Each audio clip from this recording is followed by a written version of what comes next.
Alright, Mabsat. Nandito tayo kay Attorney Rene Bueno. Pakinggan natin yung extradition to USA. Kibuloy, ipapatapon agad. Nas ko po. Pakinggan natin. Attorney, Can pasok. diabetic nutrition ever taste good? Absolutely. Diabetisol. With Buenos dias, buenos tardes mga amigos, mga amigas, sa aking mga followers at subscribers dito sa aking YouTube channel. Magandang araw po sa inyong lahat. Ako po ang inyong lingkod, si Attorney Rene Bueno. At ngayon po ay patuloy po ang pagulan at balita ko medyo nagkakaroon na ng tubig at sapa dyan sa bandang Maynila at sa Quezon City. Pero habang umuulan, ay pag-usapan natin itong napaka-importanting bagay tungkol sa ating pinuno ng isang religious group dyan sa Davao City. At dahil mainit itong ating pag-uusapan, mas maganda habang umuulan, kumuha muna kayo ng isang mainit na kape at magkape tayo habang nagkikwentuhan. At kahapon nga, kare-receive lang ng Department of Foreign Affairs ng opisyal na extradition request mula sa gobyerno ng Estados Unidos para kay Pastor Apollo Kibuloy. Sigurado ako napapaitan, no, natatalwanan kayo sa mga balita, no? Parang Korean drama na maraming pilot twist itong kaso ni Kibuloy.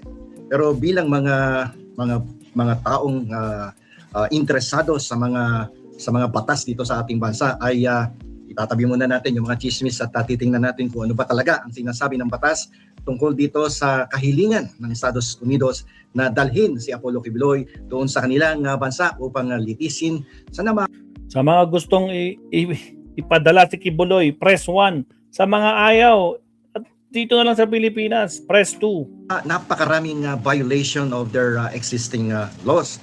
So ang tanong dito at ang kwento dito ay ipahihiram ba ng ating bansa? O ipamimigay natin na yan si Kibuloy doon sa ating kaibigang bansa sa Estados Unidos na nga mabawas-bawasan ang ating problema dito sa ating bayan. So pero bago lahat yan, siyempre gagaya ng dati, papaliwanag muna natin yung principal subject matter dito. Ano nga ba ang extradition? Sa madaling salita, ito po yung opisyal na proseso kung saan hinihingi po ng isang bansa, no? Dito, in this case, ang requesting state o humihiling sa atin ay ang Amerika, no? At tayo po yung requested state. Ang Pilipinas ang hinihingan ng kahilingan na iabot sa kanila ang isang taong pinaniniwala ang nagkasala doon sa kanilang bansa at doon ay dapat litisin at doon ay dapat pagdusahan ang parusa sa mga krimen na kanyang ginawa. Alam niyo po yung extradition, hindi yan basta-basta na sasabihin lang doon sa requested state na, hoy, pabilikin niyo nga sa amin yung si Pastor. Dali, bilisan niyo, ibalik kagad dito yan. Hindi po ganun yon. Meron po tayong mga mahigpit na mga batas na umiiral dito sa atin at meron din po tayong kasunduan, no, between US and the Philippines na kung tawagin nga natin ay extradition treaty. So meron po tayong dalawang pangunahing batas, no, sa extradition na may kinalaman dito sa kaso ni Kibuloy. Unang-una, ang applicable law dito, yung Presidential Decree number 1069. Ito po yung Philippine Extradition Law of 1977. So, Grabe naman si Rani Sierra. Dito pa lang sa applicable law dito sa ginawa ni Kibuloy, yung huling numero talaga applicable sa kanya 1069. Okay, ito yung mother law na extradition sa ating bansa.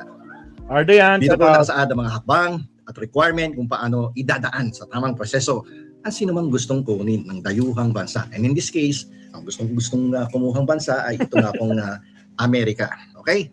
So, kaya lamang hindi nga ganyan basta-basta lamang yan. No? Meron po ditong sinusunod na mga panuntunan. Ang isa sa pinaka-importanting prinsipyo na dapat na sumang-ayon dito sa sitwasyon ni Kibuloy ay yung dual criminality principle. Ito po ay nasa ilalim nga ng PD 1069. Okay? So, bago ma-extradite ang isang tao, kailangan ang ipinaparatang na krimen sa kanya ay itinuturing din pong krimen dito sa ating bansa, dito sa Pilipinas, na may parusang pagkakakulong.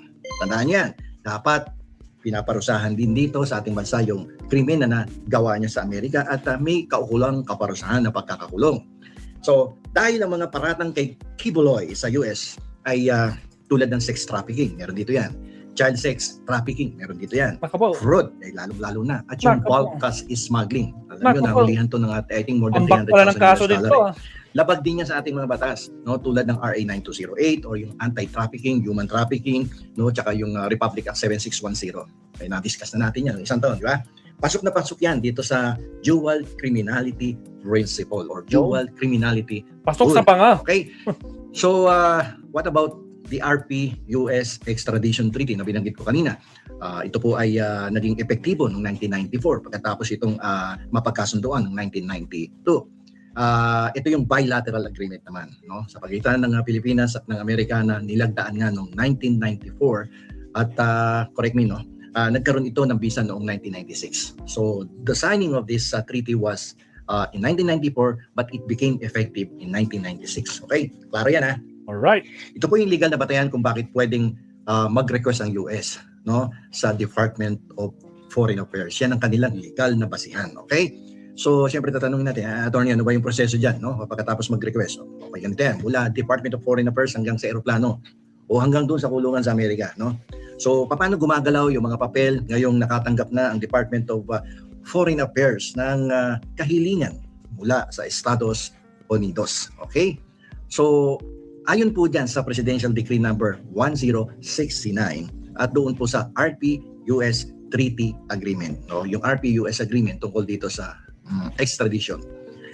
Yung Department of Foreign Affairs po, siya po yung unang nagpapatunay kung kumpleto na at lahat po ng papeles ay in order, no? Lahat ng mga dokumento ay naisumiti na, no, mula sa US Embassy. Kung makikitang maayos na yan, okay? So lahat may nagkaroon ng full compliance. Yan po ay ini-endorso ng DFA sa Department of Justice.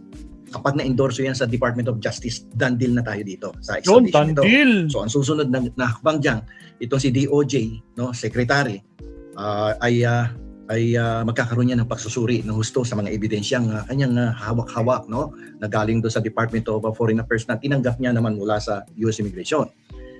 Kapag nagkasundo sila, yung Department of Justice Representative ay magsasampa na po ng petition for extradition sa Regional Trial Court, no, sa RTC, kung saan naroroon ang akusado. Sa kasalukuyan po, ang pagkakaalam ko ay nasa Pasig Regional Trial Court, itong si Kibuloy. So hindi siya basta-basta pagdating ng request, itapon na yan sa USA. So may proseso, DFA, DOJ, RTC. Okay?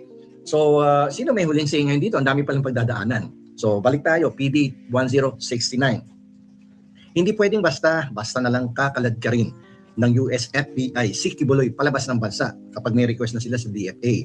Magpapadala muna ang judge ng habla, summons, no, at pwedeng maglabas ng arrest warrant para sa extradition proceedings. Okay, ganyan yan.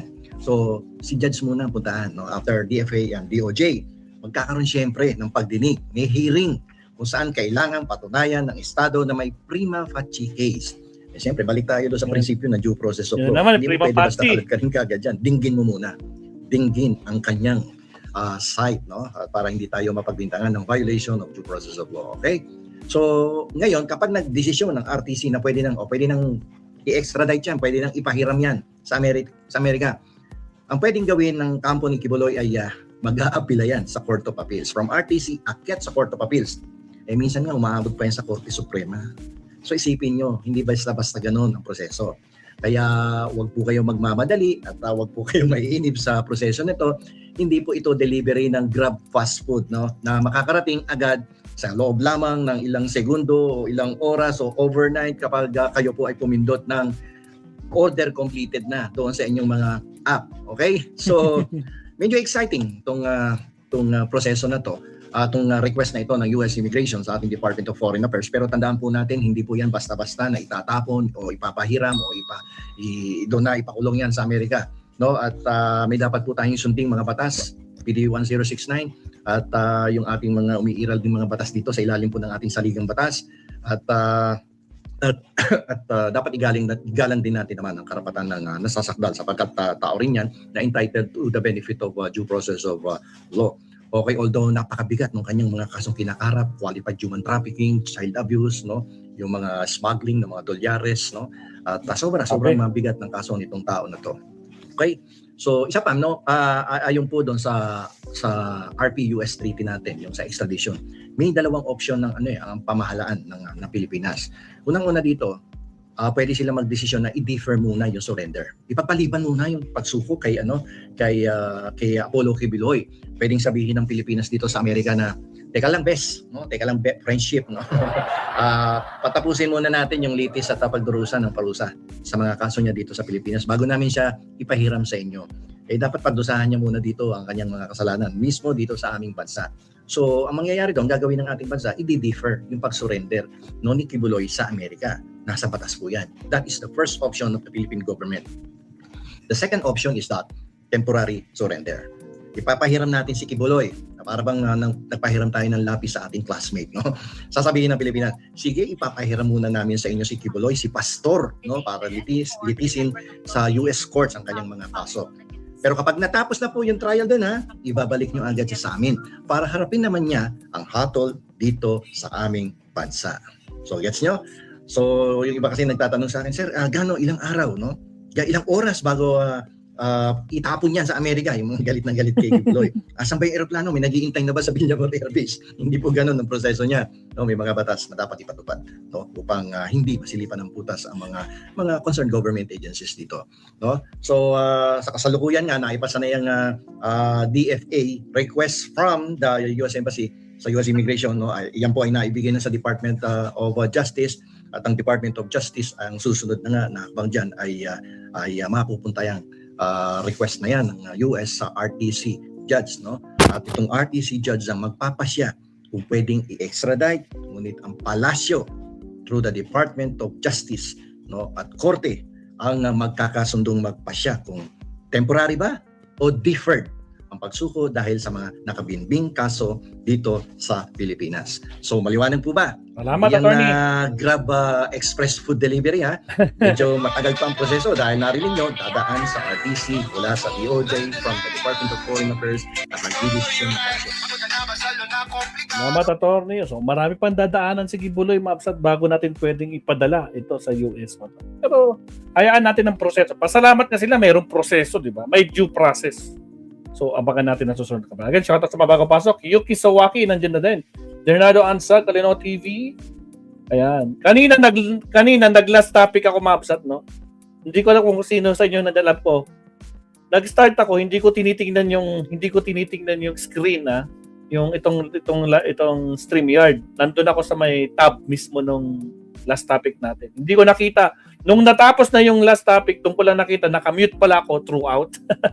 Diyos ko Lord. O siya, sisiguraduhin natin ito ngayon hindi tayo nakamute. Sayang yung unang live stream natin, no? Nakamute buong last topic. But anyway, countdown tayo. Last topic tayo, tapos break lang tayo ng 20 minutes, tapos, hindi, mga 10 minutes, tapos relive tayo, mga alas 11, alas 9, sorry, 9, mga 9:05 or 9:10. Yan, magbe-break lang tayo ng 20 minutes para dinner break lang tayo mamaya.